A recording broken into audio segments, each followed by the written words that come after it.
The average text takes your eyes off the road for nearly 5 seconds.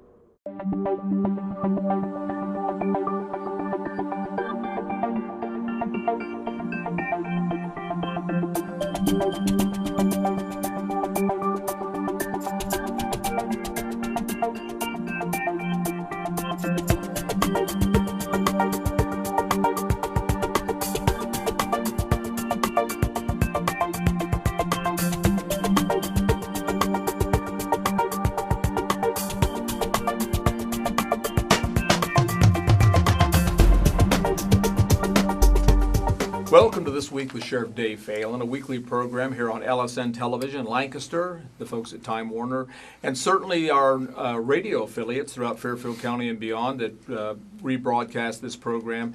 Do appreciate you, the viewers and listeners that join us each and every week. I get a lot of nice comments about the program, and certainly I would be remiss if I didn't thank the students here at Fairfield Christian Academy that actually produce the program that you're seeing or listening to right at the Academy. They have a wonderful studio here with J.T. Burcham and all the folks helped me put this program together.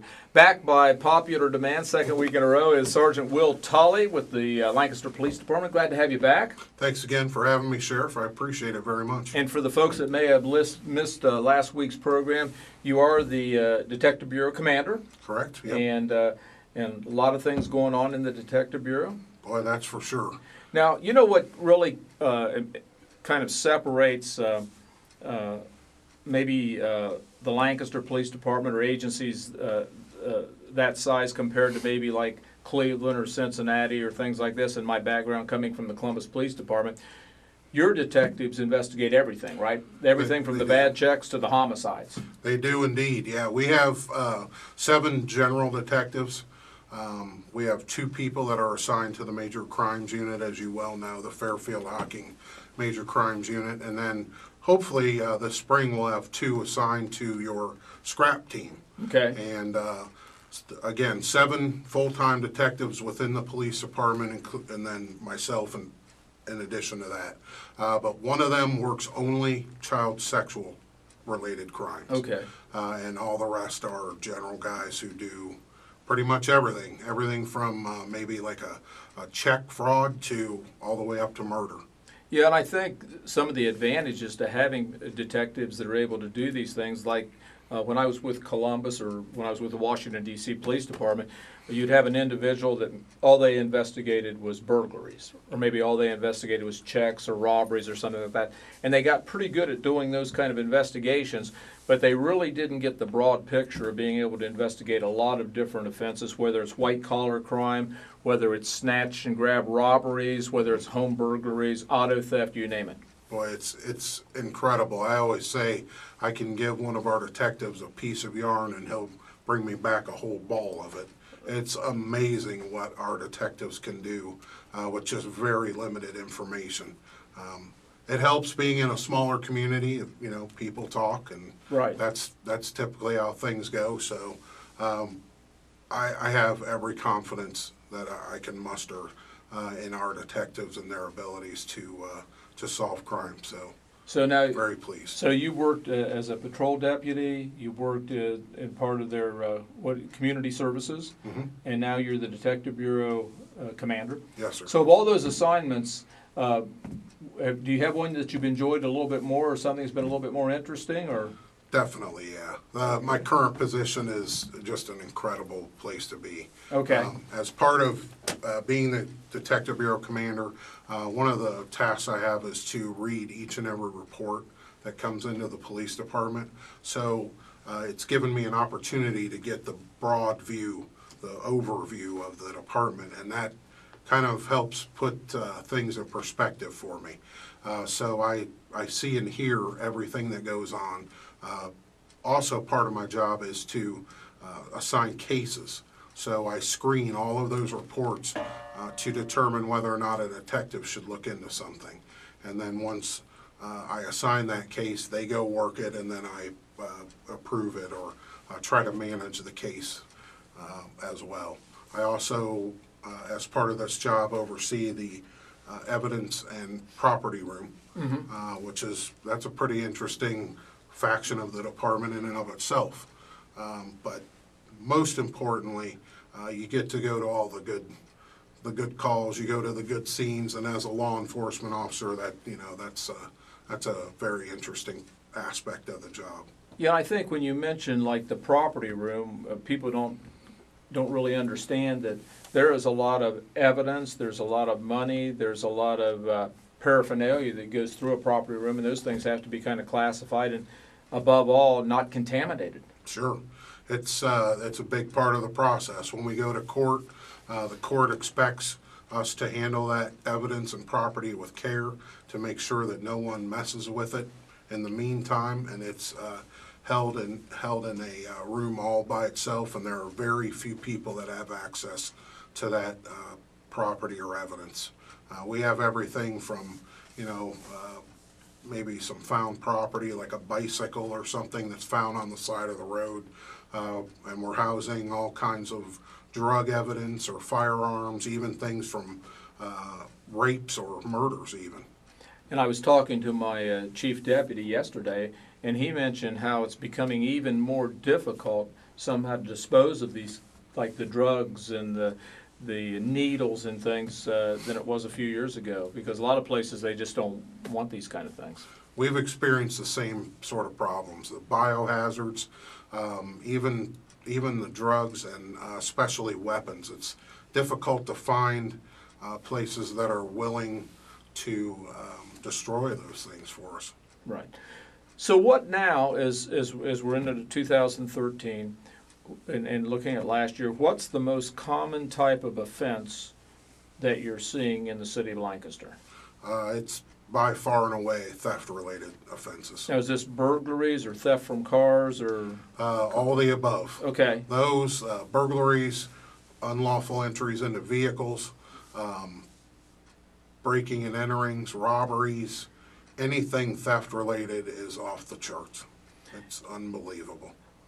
What are some things that a neighbor or citizen can do to kind of help protect their home? Last week we talked a little bit about protecting your businesses. What are some things that the homeowner out there can do to protect their homes? First and foremost, they can become friends with their neighbors. That's a good point. Yeah. Just becoming friends is a big thing where they can watch out for them when they go on vacation or even leave for the evening. If they want to let their neighbors know that they're going to be gone, they can keep an eye out for them. But also, just try to make sure that all of your doors and windows are locked when you leave. It's unfortunate, but it's not like it used to be where you can leave your garage door open or you can leave your front door unlocked. People are going to try those doors. They'll walk by and they'll try them, and if it's open, it's a crime of opportunity, and they're going to jump in there and probably rifle through your things and probably take something. I would suggest just being aware of what's going on around your neighborhood, reporting suspicious people. That is huge. We can't ask for our community members to call us enough. Right. I think some people are hesitant to call us because they don't want to waste our time. Right. But what they probably don't know is sometimes that waste of time is going to help give us something that will turn into much more and maybe is the piece of the puzzle that we're missing. Yeah, I often say I would rather be called out on 10 times on something that turned out not to be anything than have that one time where a citizen says, well, I don't want to bother the sheriff's office, I don't want to call the police department, I know they're busy, and the next thing you know, somebody's broken into somebody's home, they've robbed a store or something like that, and we're caught after the fact. That's for sure. It's a tough issue, and I understand how people feel that way, but Right. We would much rather be called than not. You know, I'll put you on the spot a little bit here. As you think back, you've been a law enforcement officer for 21 years. That's a long time. Is there anything that during your career that kind of sticks out as kind of an unusual story, or something that's kind of you remember, or something that kind of says, "Wow, this was a surprise," or whatever? Yes, there surely are. There's two in particular. Okay. The first one was the Larry Wayne Harris case. I don't know if you're familiar with it, but basically what happened, this was in the mid-90s. It was actually my call. I was the patrol officer that was sent to the house. And this gentleman had ordered freeze-dried bubonic plague to his house. Okay. And we were very concerned, as was the Center for Disease Control and the FBI and the local health departments, state, federal, everyone got involved with that case because we didn't know what this guy was going to do with it, and we were very fearful that it was going to be placed out in the community. And we ended up serving a search warrant on the house with the SCBA's, the self-contained breathing apparatus, the entire suits, that hazmat folks wear. And I don't know if you've ever served a warrant in that gear, but it was pretty intense. We had the big tanks on our back and everything, and ended up that he had not reconstituted that. Okay. But it was definitely a scare for. Yeah, I've never served about a week. I've never served a search warrant in any kind of other than my uniform or a Sure. suit or something. So what's the second one? The second one was a case where we had a missing child here in town. It was in the late 90s, and it involved pretty much everyone that was around here. Okay. Her name was Ashley Taggart. I don't know Yeah. if you're familiar with that case, but a fairly successful conclusion. Obviously, she was found alive, and it was. And that was just an abduction where, if I remember correctly, the suspect put her in the attic and That's correct. duct taped her or something? Yeah, she was found by our detective bureau. As a matter of fact, in the attic, just steps away from her backyard, and Wow. thankfully we found her.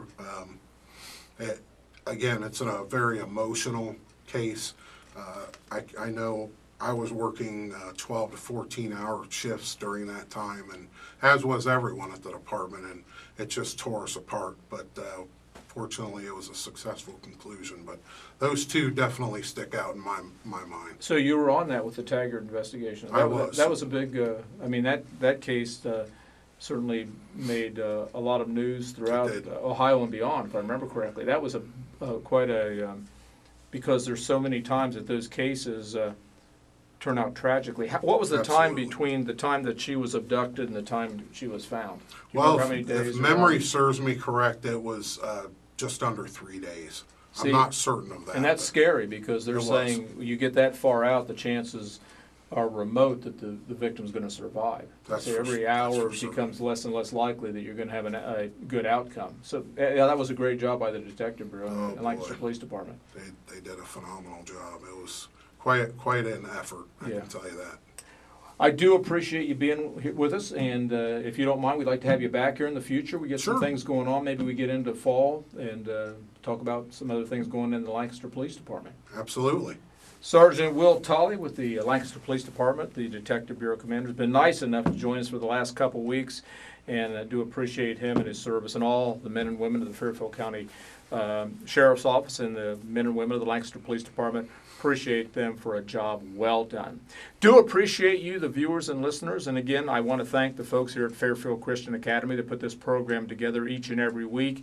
And if it was not for them, we would not be able to have this program that reaches many people throughout Fairfield County. Do appreciate the calls we get each and every week about this program. And if you have any questions or want to call me in the office, feel free to do so. My number is 652-7252. Do appreciate you, the viewers and listeners that join us each and every week. Until next week, same time, same place. God bless, and we'll see you here next week.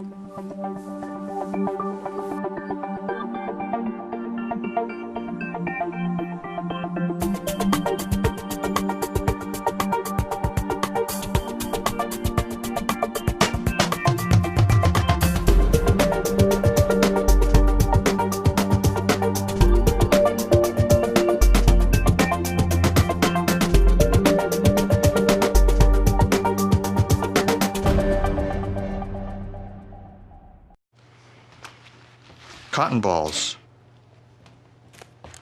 duct tape, spoon, needle, Thread.